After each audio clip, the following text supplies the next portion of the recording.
नमस्कार मित्रांनो, आज आपण पाहणार आहोत कणकवलीत झालेल्या शिक्षण सेवकांच्या कॅन्डल मार्चबद्दल एक महत्त्वाची बातमी। हा फक्त मार्च नाही, तर न्यायासाठी उभा राहिलेला आवाज आहे।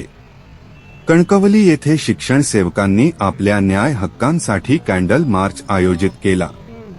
अल्प मानधन, सेवा सुरक्षा नसणे आणि नियमित शिक्षक पदाचा अभाव या सर्व समस्यांमुळे शिक्षण सेवकांमध्ये प्रचंड नाराजी आहे। या आंदोलनामागे आणखी एक भावनिक कारण आहे। एका शिक्षण सेवकाच्या निधनानंतर त्यांच्या कुटुंबाला योग्य मदत मिळाल्यामुळे संताप व्यक्त करण्यात आला। त्यामुळे हा मार्च श्रद्धांजली आणि आंदोलन अशा दोन्ही स्वरूपात पार पडला। शिक्षण सेवकांच्या प्रमुख मागण्या अशा आहेत: शिक्षण सेवक पद रद्द करून सर्वांना नियमित सेवेत घ्यावे, पूर्ण वेतन आणि शासकीय सुविधा द्याव्या, मृत शिक्षण सेवकांच्या कुटुंबाला आर्थिक मदत व अनुकंपा नोकरी द्यावी। शासनाने या मागण्या मान्य केल्या नाहीत तर राज्यभर आंदोलन अधिक तीव्र करण्याचा इशारा देण्यात आला आहे।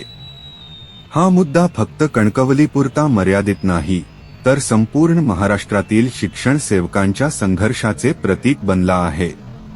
अशाच महत्त्वाच्या अपडेटसाठी चॅनलला सबस्क्राइब करा, व्हिडिओ लाईक करा आणि तुमचे मत कमेंटमध्ये नक्की सांगा।